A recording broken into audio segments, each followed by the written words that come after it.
सियासत अब शहरों से निकलकर फिर गांव की चौपाल तक पहुंच गई है। त्रिस्तरीय पंचायत और ग्राम कचहरी चुनाव को लेकर राज्य निर्वाचन आयोग ने बड़ा दांव चलते हुए निर्वाचन क्षेत्रों की आबादी का प्रारूप यानी कि प्रपत्र 1 जारी कर दिया है।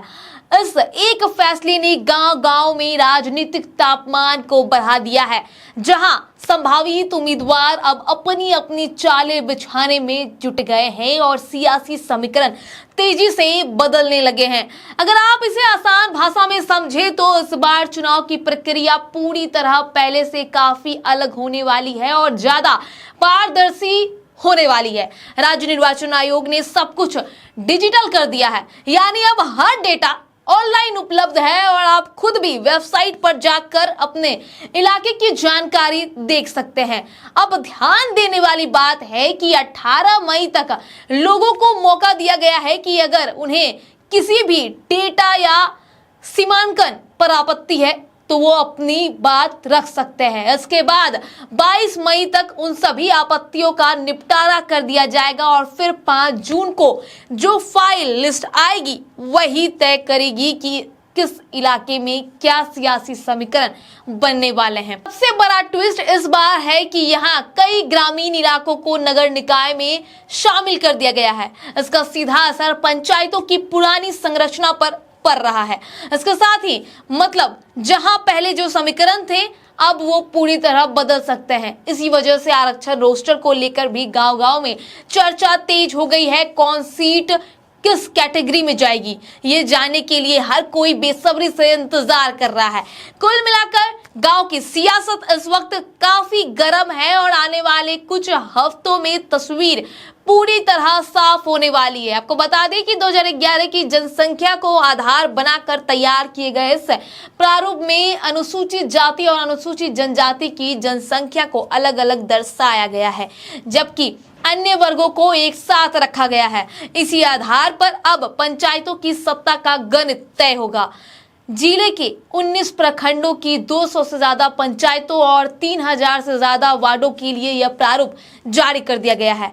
उम्मीदवार अब अपने अपने क्षेत्रों की जातीय और जनसंख्या संरचना का जो है गहन अध्ययन कर रहे हैं, ताकि यह अनुमान लगाया जा सके कि कौन सी सीट कौन सी वर्ग यानी कि खाते में जा सकती है।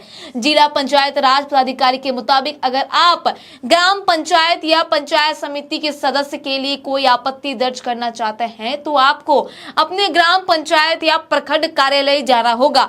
वहीं अगर मामला जिला परिषद सदस्य का है तो उसके लिए प्रखंड, अनुमंडल और जिलाधिकारी कार्यालय तीनों स्तर पर प्रक्रिया तय की गई है। तो यहाँ प्रशासन ने एक पूरा सिस्टम सेट कर दिया है।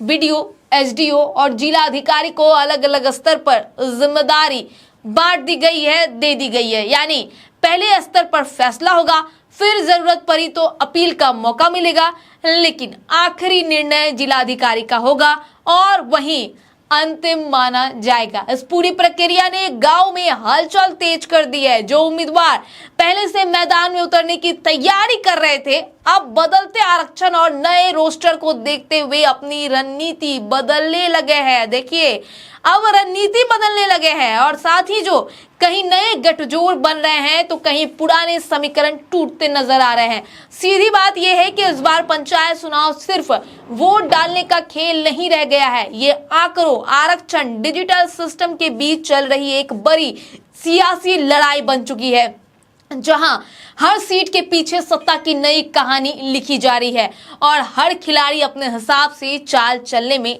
लगा हुआ है। इसको लेकर ये जो नया सिस्टम लागू हुआ है पंचायत चुनाव में, इसको लेकर आपकी क्या राय है हमारे कमेंट बॉक्स में जरूर बताएं। तब तक के लिए बने रहे स्वराज पोस्ट के साथ। धन्यवाद। गोल, जहां 28 वर्षों के सफर में 18,000 से भी अधिक छात्रों ने डॉक्टर एवं इंजीनियर बनकर सफलता की ऊंची उड़ान भरे है, जहां साधारण छात्र भी बिहार एवं झारखंड टॉपर बनकर बड़ा इतिहास बना रहे हैं। दूरदर्शी शिक्षाविद श्री विपिन सिंह के मार्गदर्शन में मेडिकल एवं इंजीनियरिंग के लाखों छात्रों के लिए आशा की किरण के रूप में गोल, द रिजल्ट फैक्ट्री